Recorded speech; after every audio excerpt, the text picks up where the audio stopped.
Good morning, I'm Francesco Fuggetta and I'm a journalist for the Rare Diseases Observatory in Italy, and I'm also a representative of ANIF, the Italian FH Association.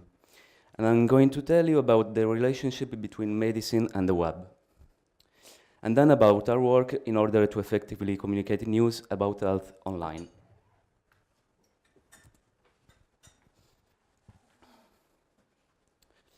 We are living in an era where trust in all major institutions is falling. As you can see in this survey, government, business, media, and NGOs are not perceived as credible, and in particular, media are losing points. This is the situation in 2016 in Italy. Paper-based newspapers lose readers. We see an increase in the use of online newspapers and other information websites. Web users have touched a new record, 73.7%, and almost the whole of under 30, with a huge growth in the past decade.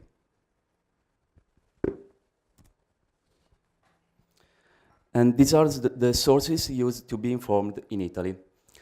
The first is TV news, then Facebook, radio news, search engines, then newspapers, YouTube, and last Twitter. In January 2017, the world's population amounted to about 7.47 billion people. In June of this year, Facebook has reached 2 billion subscribers. So worldwide, roughly 1 in 4 people are now on Facebook. In Europe, the first is the United Kingdom, with 30 million users, followed by Italy with 27 million, and then France with 24 million. So today we have 2 billion Facebook users, then 2 billion Facebook users, 1.2 billion WhatsApp users, 1.2 Facebook Messenger users, and 700 million Instagram users, for a total of 5.1 billion digital profiles. More than 88% of Italians look for health information on the web. And half of them believe that this behavior is little or not risky at all.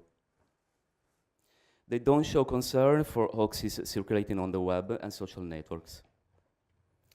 Younger interviewees see a support in the net, but are more wary than middle-aged ones. People over 65 years old don't use the internet a lot. They perceive it as a high-risk source and are suspicious in advance.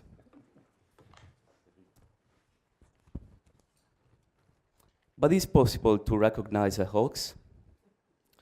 Yes, but we have to be very careful. We have to think, who has spread the news? Is this a known and reliable site? But that is not enough. Often happens that even the most influential newspapers publish the hoax. So check the date. Often the web relaunches real news but old news. Check the title. The news could be true, but the title could be fake, or vice versa. Check the photo. Most of them are taken from the net and do not coincide with the content. To check if a photo has been stolen from the net, just search the image on Google. The search results will tell you clearly where the image came from. Very important are details of the matter provided. Names of people, places, quotes. Are they credible? If the story is vague, it's a bad sign. And then the most important thing, do a Google search. Is the news confirmed by many other sources? If so, there are good chances that it's true. Finally, if the news is about your health and you have not been able to figure out whether this is a hoax or not, consult your doctor. Maybe not this doctor.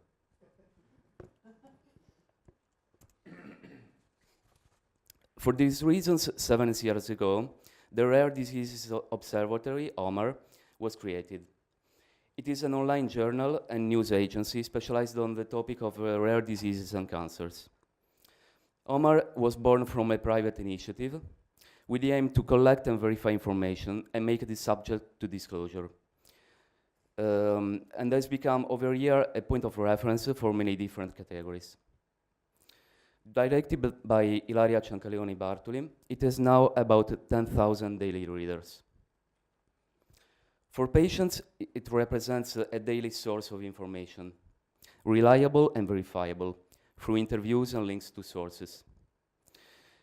Through OMAR, patients, thanks to easy access to social media, can get in touch with each other and exchange information and experiences. OMAR is also a reliable source and a reference point for many journalists and TV writers who take ideas and data from here, and they often contact the editors looking for confirmation on issues related to the rare diseases with which they increasingly have to deal. Over time, finally, the observatory has also become a useful tool for doctors. The utility is higher for primary care physicians and to all those who have to deal with rare diseases patients, despite not working in a specific and continuing way on a given pathology. These health professionals often seek easy information in Italian in order to better engage with their patients and to be able to direct them to the referral centers. In fact, we cannot take it for granted, and our experience gives us a similar conclusion, that most physicians know how to use or even know the existence of institutional specialized websites, such as the National Center for Rare Diseases or large databases like Orphanet. These websites are very comprehensive and serious in the information, although not always well indexed on the web. And they often are difficult to use for those who don't have adequate practice. Of course, the kind of information given by OMAR, of information that we can include in science journalism, cannot be considered as a substitute for training or scientific publications, far more complex and complete. It's rather a supplementary source with a more practical consultation. For patients, it may already contain all the information they need. While for physicians, it may be a bridge that can direct them through a serious policy of link to influential scientific publication or institutes. Finally, in the years, OMAR has earned the esteem of a large part of the institutions. It is uncommon indeed that the stories or news published by OMAR are reported within motions or parliamentary questions, and that OMAR is consulted for discussion or preparation of legislative proposals. OMAR has extended sections on various diseases, including one dedicated to familial hypercolesterolemia, in which we publish the latest scientific studies and interviews with leading experts of the disease. And here you can see our section on FH.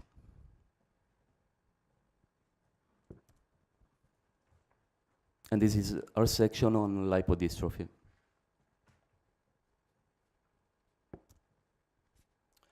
OMAR makes use of a scientific committee with over 40 physicians, researchers, and biologists of great experience.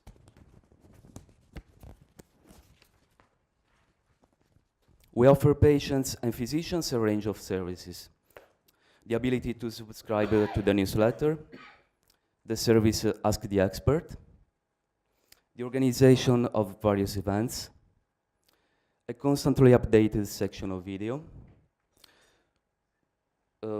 the publication in Italian of the most recent studies and scientific news, the integration with social networks, and the whole section dedicated to the initiatives of the associations. And a new project will start next year. We are going to open a portal like OMAR, but in English, where we will inform about all European initiatives on rare diseases. Once we have any news, however, we need to be able to communicate it effectively.